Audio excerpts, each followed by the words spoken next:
Now what are we gonna say? I don't know. How do you even start a video like this? Well, you see, kids, when a man and a woman fall in love. Is that really how that happens? Well, it can happen a lot of ways nowadays. But in our case, there was this one night we had a little bit too much to drink. No. No. Hey everybody, we're having a baby. Of all the decisions we've made. Pretty deliberate decision. Well, yes and no, because honestly though. It was for me. Listen, I knew what I was getting myself into, but. I don't know if any of this should be on the video. I think it should. It's real. Oh, pretty awesome. We are in Clearwater tonight. I'm Allison Morrow. Hi, I'm Allison Morrow. I'm Allison Morrow. And I've gone to a lot of places. On St. Pete Beach, Allison Morrow. And now with my former Force Recon Marine husband, I'm going off-grid-ish. Okay, ready? Mm-hmm.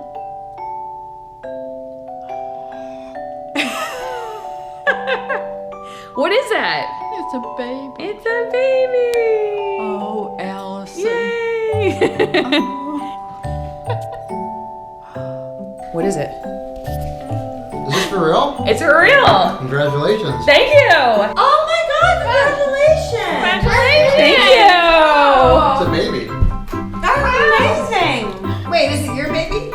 This is my baby! Mom! Okay, Jen's gonna turn the phone around and look at the photo. Okay.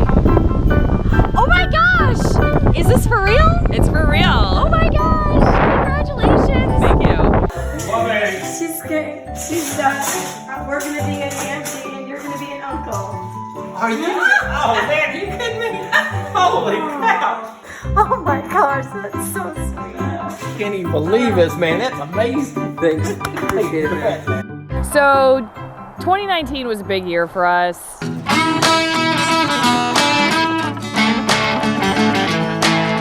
I quit my job in television news. Never forget when you wake up every day that your voice matters. That's the hope that I have that I leave behind. We'll keep hearing yours. We moved out of Seattle to the middle of central Washington, countryside.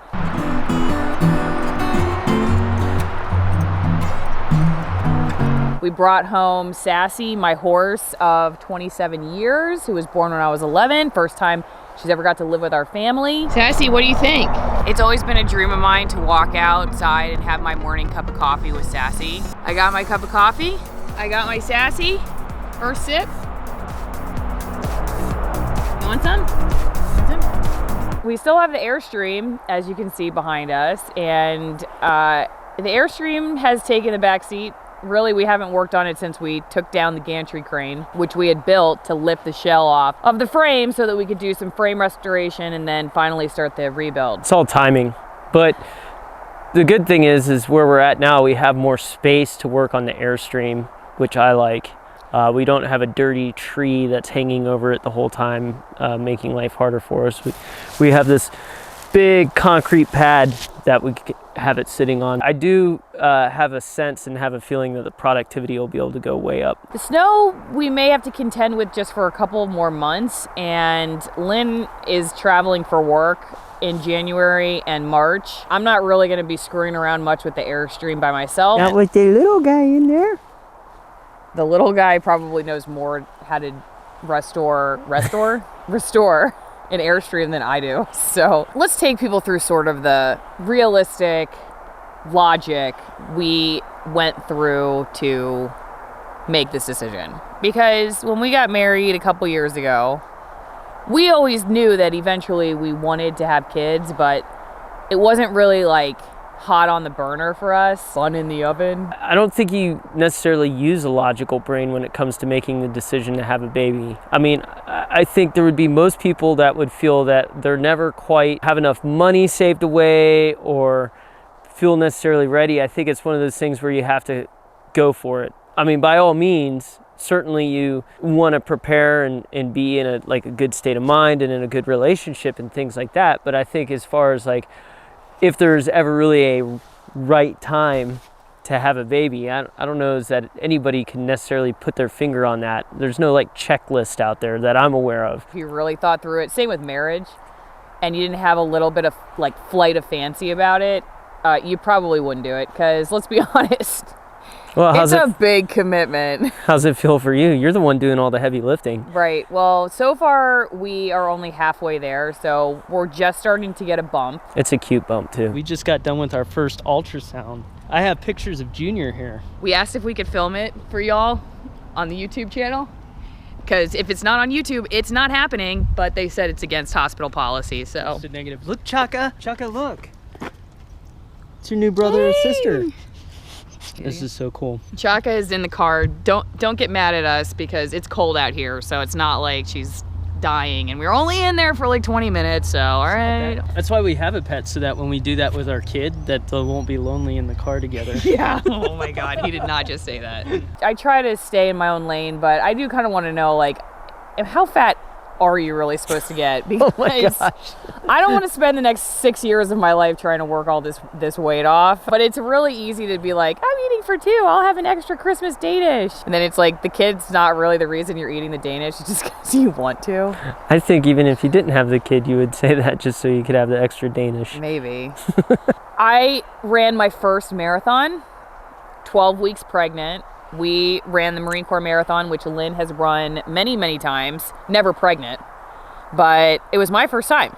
So to try to make it even, I ran the 50K. So she ran the regular marathon, I ran the 50K, I beat but she him. did good. Nothing like finishing that marathon and then watching all these non-pregnant men get taken away on stretchers. I was like, really? Especially young men too. It's Yeah, like, younger dude, guys you shouldn't than be I on a am stretcher on right a stretcher now. getting taken away. Real talk, we're both 38 years old, and you know, you can have kids later than that, but we're definitely getting to the point where if we wait any longer, we're risking it. Plus, like, nobody wants to be an 80-year-old necessarily, like, raising a 5-year-old, if that were even possible. But, like, we want to be young enough where we still have, like, our wits and limbs about us. So over the summer, I met with my doctor, and she said, well, you know, you really should, like, be trying, and you got to take your temperature, and you need to know your cycle. And I'm sorry if this is TMI, but it's the real deal. Like, this is what they tell you.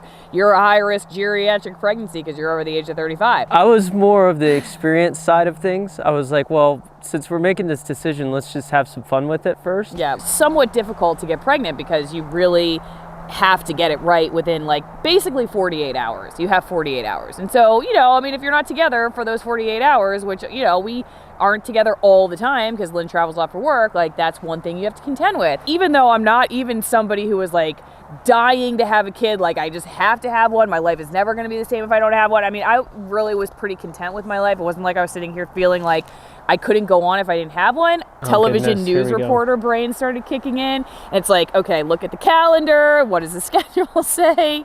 And anyway, but actually just turns out that one and done, and here we are. So even though I thought I was going to have a year or something to really come to terms with the reality of all this, we basically had 2 weeks. And on Labor Day, It was a magical 2 weeks. 2019, we found out that in fact we were pregnant. How did that all go down? It was pretty funny. As we're getting ready to sit down and watch, I think it was one of our TV shows, maybe Mrs. Maisel or Jack Ryan or something. Chuck. Oh yeah, it was Chuck. Yeah, we were watching Great Chuck. series if you haven't seen it. It's on Amazon Prime. So she asked me if I was... Right before you were leaving for another work trip. Yeah, I was leaving for another work trip. So we're sitting down and Allie asked me if I would crack open a bottle of wine for her. So I said, no problem, baby. So I go into the kitchen, I'm getting all the accoutrement, which is a French word for extra stuff. She goes, I don't know. I'm like, you don't know what? I don't know if I should have a glass of wine or not. Why do you not know if you should have a glass of wine or not? I just don't know if it's a good idea. I'm a little behind. I'm a little late. And I'm like, okay, cool. 3 tests later, because I was in disbelief. This one's freaking out. I'm doing backflips. All came back positive. And she got 2 sets of tests, one that's analog and one that's digital. And it was pretty interesting because the analog one has like the rainbows and unicorns and dots and stars on it, and it had all of that. The digital one was for sure, it was like yo, you pregnant. Yeah, it says either words. pregnant or not pregnant, which I thought was awesome. It doesn't hold back. It's just like, yeah. Reality is, being in TV news for so long, like, you had 5 hours a day basically to get your product on TV, and then you were done with it. There was no commitment. I was not an investigative reporter. I didn't commit to anything longer than 5 hours. So this is like a really big commitment. Yeah, this is 18 years at least. At least. I mean, one might add, like, this could be a bigger commitment even than marriage, right? Because, like, the kid, they may outlive you, and true. especially because he drinks so much Monster Energy. See this other video we made like a year ago about, yeah, we're still working on that. Stick to the topic Okay. at hand here. We are about to listen to the baby's heartbeat for the first time. This is Dr. Dawson. Hello. She said she's going to find a pencil eraser or something. Baby's heart's smaller than the head of a pencil, or a pencil eraser, so it might take me a bit, but we're going to find it. And it's not going to sound like loud bass or anything, right? It's going to be pretty quiet. Well, it'll be noisy. You'll see.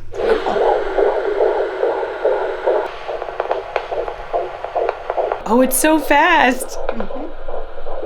Oh my gosh. Listen to that ticker go, like a clock. I think this is pretty, well, you know how I feel about this. But everybody on YouTube doesn't know how you feel about this. Oh, Dr. Dawson's phone's ringing. Ignore it. It's the baby calling. Don't mess this up, Dad. It's awesome. I have friends who, like, that was their dream. They just, ever since they were, like, really young, I mean, they had the little baby doll, and they just always wanted to be a mom. And that's great. But that wasn't me. I was so focused on my career for so long that kind of forgot all about that. So I kind of getting adjusted. I will say my first thing I Googled was, like, is it normal to freak out after you find out you're pregnant? Because... Curse you, Google. I'm going to say it right now, and it might get us kicked off of YouTube, but curse you, because, of course, the first thing she finds is, like, all these women that are like, this is terrible, man. And so, of course, now she's freaking out even more. So thanks a lot for that. Yeah. I pictured myself at 70 years old and realized that at 70, I would look back and say, I wish we had done this. But at 70, I would have probably run out of time, we think. Modern medicine, who knows? But we would have probably run out of time and I would have regretted it. So it's like, well, you're kind of like investing in a 401k. You got to look a little bit ahead with this decision. That's not a probably, honey. That's a for sure. Yeah. Look, Anyway. It's one of those things, you can't turn back that clock. For both Allison and I, this is our family. We're building our family. So this is just another component to that. Really looking forward to it. So we've been keeping this secret, as most YouTubers who have a channel and do other things, and for a lot of different reasons, but we are excited to have you guys walk along this journey with us, and hopefully we don't look too bad while doing it. Big question is, are we still going to move into the Airstream? Because now there's one more body. So oh yeah, I have a lot of friends who've been asking that. So you're still going to move into the Airstream? Like, this is this crazy idea. Something to keep in mind, just for those of you, especially if this is your first time joining us, the idea behind the Airstream is it's getting her feet wet with building and doing things like that, because that's not really, let's face it, it's new to her. For me, it's just, again, it's going through this process with her, and plus I've always wanted to have an Airstream. I thought that would be cool, and it's even cooler to work on your own. But the nice thing is once we're done with it, our plan, our goal, at least for right now, until something else changes, the calculus for it is, once we complete the Airstream, we'll use that as a job trailer for when we get our property and we actually build our house. So we'll live in it while we're building. Right. Save so on it's rent somewhere else. And so it's not like this is our dream mansion that we're going to live in forever and ever. Amen. This is just an adventure along the way, something to, be proud of. And it's an investment of sweat equity. Certainly we could drop the cash or really the credit to go buy an Airstream and do all that stuff, or why would we build our own house? Why wouldn't we just pay somebody to do it? We could do that, but money doesn't grow on trees, so we're going to have to put the sweat equity towards one direction or the other, either towards the cash or in the work. So that's what our decision is. We're trying to be frugal with how we utilize that money that we've earned and made. Plus, have you seen kids these days? I mean, it's a little scary. So hopefully if we keep them busy building a house, then they won't be doing all kinds of other crazy things. Manual labor. Yeah. because there will always be something to do on the property, and so they will always know that that is the potential punishment for going against their mother and father's wishes. When you're watching this 5 or 6 years from now, little person, remember this moment. Be warned. So we don't want to know the sex. We've decided that we're going to wait. Originally, we went back and weren't. forth with it after a little bit. I could see it either way. You also do have somewhat of an erratic sleep schedule, so I'm hoping that post-war veteran sleep schedule, which is like basically ready to jump up and take care of things at any minute's notice, is going to come in very handy with having a child that wakes up every couple hours for feeding. Yeah, a few of my veteran buddies are like, yeah, this is sleep deprivation on a whole new level. So Plus, we can't milk you. Wait, I have nipples, Greg. Can you milk me? The way I looked at this, especially for Allie, is this is like jumping out of an airplane. There's no jumping back into the airplane. Like, you've committed. 1 week after I put in my notice in TV, we find out this news. Of course, we can't tell anyone because, well, we could, but, you know, they always say, like, wait until you're a certain time along. You know, they, them, those guys. Yeah, so we really didn't tell a whole lot of people except for close family and friends. And all these people were like, wow, this is a lot of change, moving to a new place and quitting your longtime career. And I was like, yeah, a lot of change. You have no idea. The more I've been reading about stress and how stress affects children, especially in the womb, and how early a fetus is affected by the stress of their mother and the environment inside. Yeah. It was a very good thing that my transition from a very high stress career moved to a life where much lower stress. Yeah, far lower stress. That was the one thing that me personally I was concerned about for Allie, is the level of stress. And it's funny, and it's just from my experience of knowing, you don't realize how much stress you're under until the stress gets lifted off. When I left the military, I was good to go. It took me a while to really realize what that kind of an effect that has on you. But then I was noticing even right away, for me personally, that once that stress lifted, like even things like pains and stuff, I'm like, man, am I always in this amount of like pain? We moved out here, and then she started her new job. She had a little time where she was kind of like, I feel like there's something I'm supposed to be doing right now. Yeah, I'm like, you're fine, just chill. So it's still taken her a little bit to figure out how to just chill. Yeah, seeing human existence on a scale of productivity, I don't think is necessarily the healthiest way to always measure your success, because productivity in like the way I used to look at it, hours at work, money in the bank account, that kind of thing. And I had become that person. So when you see productivity that way, and that has become like how you feel like a worthwhile human for the day, then when all of a sudden you feel like your productivity level drop. So one of our friends actually said, enjoying a child is like learning to enjoy the small stuff, the stuff that perhaps you've overlooked your entire life.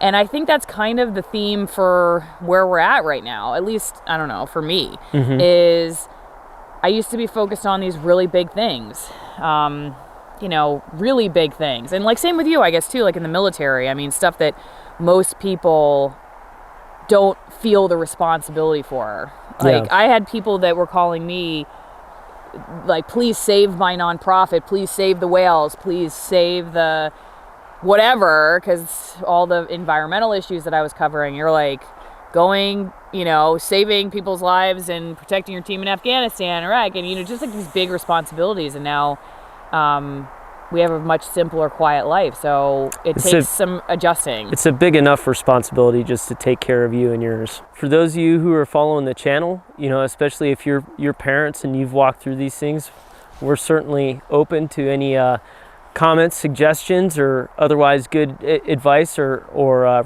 resources. Yeah, constructive, please. Like constructive. Of just resources and whatnot. And definitely, even for me, I know this is something that Allie had been telling me for a while now in regard to the Airstream. Like, okay, how much are you really wanting to do yourself, and how much are you willing to farm out?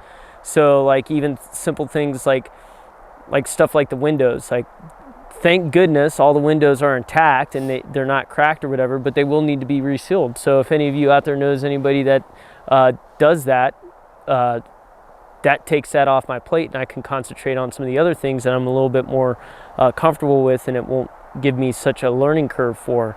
And obviously this will be another component to our videos, I'm sure, is our pathway and journey as far as being parents, along with the Airstream. So there's a lot of different facets to this channel, so you can find a little bit of column A or a little bit of column B. We're not necessarily focused on, at this point, like raising functional citizen of the United States of America quite yet. Giving the kid a bath and keeping it away from windows and just all the things that a kid can get itself into. It's scary having the responsibility of someone else's life, like literally depending entirely on you. Like anyone who says they're not scared of that, I'm sorry.